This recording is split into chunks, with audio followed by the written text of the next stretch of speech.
everyone. Welcome to Hand Rolled Real Estate, where we're passionate about cigars and definitely passionate about real estate.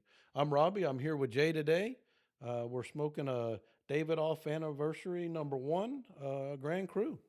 Hey everyone, I'm Junaid. Welcome to Hand Rolled Real Estate. Yes, this is a very good cigar. I have not had this one before. The length is very different. I've never had this length before either. It's a Grand Cru, but we'll talk about the cigar later on as we get into it. What's our topic today? Well, today we're going to talk about why it might be necessary to maybe partner with friends and family, partner with a syndication, or through some other type of partnership to make your money grow faster. Yeah, and I think that's a very good topic because people think or people want to know how can I increase my wealth much, much faster. And one of the ways to do it is get investors. Um, One of the best inventions that mankind has come up with in terms of finance was the corporation. And the corporation, where the owners of the corporation, instead of putting all the money in, taking all the risk, and of course keeping all the reward, started giving out shares. And the first corporations were, the Dutch East India Tea Company back in the 1600s. But they revolutionized finance by issuing shares of their corporations to shareholders who would invest the money in, and then everybody would get to share in the profits. And as this would give the corporation a lot of money, a lot of liquidity to grow, get bigger, make more profits. And of course, if the corporation grew and made more profits, then the shareholders made money on the investments they made as well. Yeah, and I think it's similarly for today, it's let's say you have 50,000 bucks and you're trying to think how do I make this make me more money? And if you open up a little bit and talk to some syndications and talk to some different sponsors, you have an opportunity to be part of a much bigger deal and maybe even and learn and grow a little bit faster than you might if you just tried to take that $50,000 and grow it yourself. Yeah, and that's at the sponsor and as a limited partner deal. But let's dial it back a little bit and say, okay, you know what? I want to start off, and I have $50,000. What can I do with this? And with $50,000, you may be able to put a down payment down and buy one house, and you can work that one house, renovate it, flip it, make money on it. But if you have five other investors with 50,000 each, now you can pool your money together, and yeah, you won't make all the profit, but you'll have economies of scale, right? You'll have better negotiating leverage with the banks for the loans. You'll have better negotiating leverage with subcontractors, materials, and even on the seller side, right? The title company. When you sell the house, you have to pay for title, and you have to pay a realtor. Well, when you have one house versus five houses, you can get a much better deal, and overall, everybody makes more money. And the one thing I like about what you just said is, yes, you have shared in the revenues and the income, but you also have shared liability. And if you've got five projects, five houses versus one, and something goes wrong, you have other people to lean on. You get to kind of spread the loss a little bit, probably easier to recover from, and you just keep moving forward because there's going to be mistakes. You're going to get that dog, and if you're the sole owner of this property, then it could be a little bit tougher to digest. And that's correct. It spreads the risk, right? So if you have one house and it doesn't do well, you're gonna take that loss. But if you have five houses and one doesn't do well, then that one house will start covering it'll mitigate the losses that you'll take on the other four houses, or the gains that you make on the other four houses. But with that, we can get into how the structure is done normally. So you know the difference between a general partner and a limited partner. So let's stay within our realm of the single family homes, because a lot of people just want to know, hey, if I have a partnership with someone, um, are they a general partner with me or are they a limited partner? Um, and the answer is that if the person that you are partnering with is actively participating in the investment, so let's say you have five people, or you have five houses, and each one of your partners is actively involved in feasibility, in dealing with the subcontractors, in uh, choosing materials, paint colors, and getting everything done, then you are all general partners. You know, a lot of times the people get started and they get ahead of themselves and they fail to really do their due diligence. What kind of SEC requirements could come back to haunt them? So in general, if you and I and three other people get together and we are all participating in the activity as general partners, there's really not a lot of SEC requirements. I would really highly suggest you have a written document outlining who's doing what, so that if one partner is not doing what they're supposed to be doing, then you have some recourse. Because, I mean, I don't know if you remember, but I remember doing science fair projects when I was in high school and in elementary school, and I would partner up, and we would be three or four of us, and you would always have that one guy who is not doing anything but still gets the A. And you always wish that, you know what, I wish I had a document and I could kick him off. We all know that guy, and and unfortunately, you know, you're going to continue to meet those guys throughout your career and throughout your investing. And but be well documented, have good contracts, and know who you're partnering with. And sometimes you really don't know until you've done a project with them, and then you can either decide to do another one or say your farewells. And then the flip side of the coin is limited partners, right? So when you're the general partner, so you're the person who finds the property, you're going to make all the decisions, you're going to decide how much is going to be spent on the renovations, what the margins are going to be, what the sales price is going to be. You're the guy, you're the person, or the gal. You're the person who is going to be making these decisions. Then you're the general partner. And then if you have four other people who are investing, and let's say those four people are, one is an IT person, and one is a medical doctor, and one is a pilot, and one is an engineer. They have their full-time jobs, and they're basically saying, look, I don't have time to get involved in decision making and choosing the houses and choosing the paint colors. Here's my money, Robbie. Here's my money, you as a general partner. Just give me a return. What's that return going to be? Now you may have an SEC requirement. And, the way it'll happen is that if they're your friends and family, let's say it's your brother and your sisters and your brother in law, then maybe, you might be able to get away with very little. But if they're not your family, but they are still, you have a relationship with them, then you may need a private placement memorandum, which is called a PPM, and you may need SEC documentation.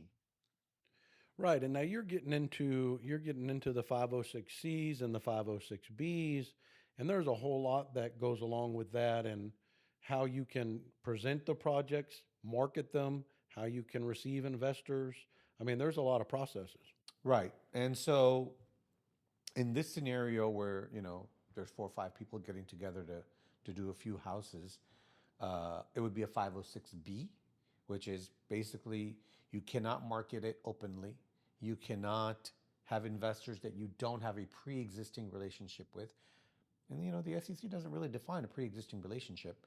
The industry norm is that you've had conversations with them regarding investment, and then you give them a cooling off period. Industry wide, we usually do 30 days. But the concept of the 506B is that I don't want to get large institutional investors or large high net worth investors. I'm doing this small project. My dad's going to invest. My brother's going to invest. My sister's going to invest. My brother-in-law is going to invest. A few of my friends that I grew up with, I've known for 20 years, are going to invest. I don't want to go through all of this. I don't need to market the property. the project. I don't need to, go out and talk about, because these people all trust me and I trust them and they know me. So that's where the 506B comes in. But still, uh, if it's very close family, you may not. And again, not an attorney. I've dealt with a lot of 506Bs and 506Cs, so I suggest anybody who decides to do this gets legal advice. Uh, but most likely, you will need a private placement memorandum. You will need some kind of SEC requirements will have to be fulfilled. Yeah, and that just the PPM just protects you and your other investors. There's some pretty strict guidelines with how you present these projects, and you just want to be very careful. Make sure you can clearly establish a pre-existing relationship. Um, but like we were talking about earlier, I think the advantage in pooling people together, investing with others, it allows you to kind of step it up and get into a little bit bigger uh, market. And instead of just trying to, I think maybe you start smaller, you start with a single family home, maybe duplexes, maybe have a bunch of rent houses. And inevitably, the evolution of that is now maybe I want to get with a syndicator or a sponsor and do a multifamily project, a BTR project, or even a big commercial or retail project. Or you want to become the sponsor and you want to do something bigger.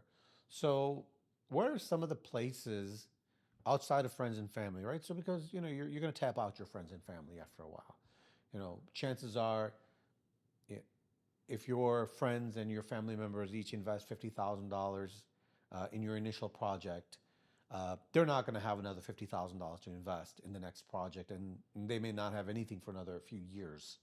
So, where are some of the places that you would go to tap resources outside of your immediate friends and family circles? Where would you find investors? Yeah, inevitably the sponsors they come out, they start strong, they get a project, they get friends and family to invest, they get it kicked off, then they start that second project, and now it's a little bit more challenging to find that second round of money, and really tough to find that third round of money. So you have to get out there, and I'm gonna steal this from your hat is networking. You join these organizations, you go to networking events, local to your area, and you just get out and you meet people and you talk. Try to align yourself with the right people, and eventually it opens doors to capital. Yeah, and one of the rules that I learned when I was with Raise Masters is that you need to talk to contact and have a funnel of 10,000 people in order to get 100 solid investors. And these are investors that will invest with you every year. So not all 100 will invest every year, but 5 or 10 will invest one year, 5 or 10 will invest the next year, 5 or 10 will invest the following year. And by the time you're through the 100, the first 5 or 10 who invested 5 years ago are ready to invest again. That's why you get that 100-person cycle going. But what I found is uh, specialty trade associations. So, for example, I'm a CPA. I can tap into the CPA networks and present my project with them. I've known people who are, medical doctors, and they talk to other medical doctors and bring them on board. One of my friends I know really well, um, he is a pilot, and he talks to pilots. And you'll be surprised, even with CPAs, you think that CPAs are all about the financials and strategy, tax strategy, and financial planning. A lot of CPAs don't have retirement set up for themselves. They don't have their own investments set up.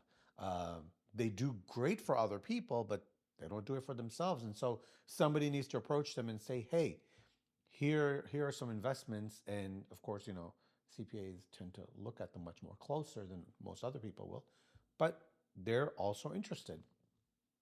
Yeah, no, absolutely. Those organizations are invaluable, and those different professional organizations, whether it be a pilot or a doctor or engineers or CPAs, they can absolutely lead to more contacts. Right? They're like-minded professionals.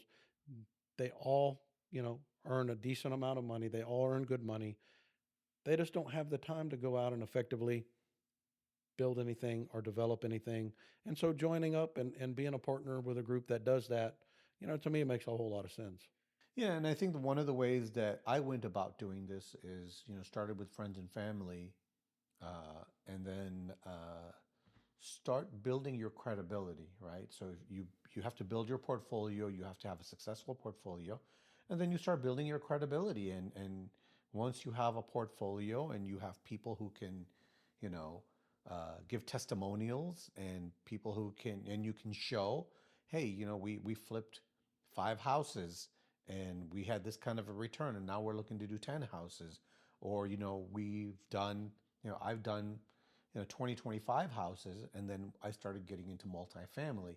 So, one step at a time, one drop at a time makes an ocean, and you can get up there, but you need some kind of a plan, and you can't do it by yourself.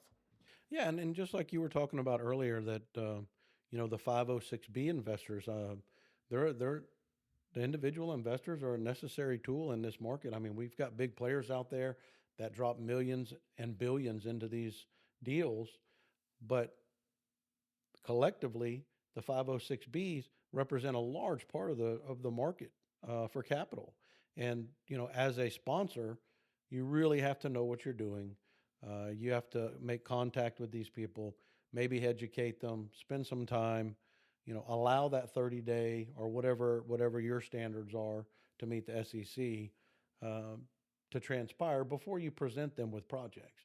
And then on the other hand, you have the 506C. You get your accredited investors, maybe a third party is qualifying them, and now you can openly solicit to them. Um, but whether you're a 506C or B, together, I think as a group, I think you just can accomplish a lot more without having the knowledge or the time to participate as an active investor. Well, I hope everybody enjoyed this episode, of how to grow your wealth much more rapidly than you would on your own. Be able to do a few projects with some partners. And I know a lot of people think, hey, I don't want to share my profits, but you're sharing the risk, and everybody grows together. Everybody grows faster. Everybody makes money. Well, I hope everybody that has seen our previous podcast and came back has a wonderful evening. If this is your first podcast, thank you and hope to see you again. Grab a David off Grand Cru. It is amazing smoke. Yes, Grand. This is the Davidoff Anniversario #1 Grand Cru. So it is a great smoke, and have a good evening.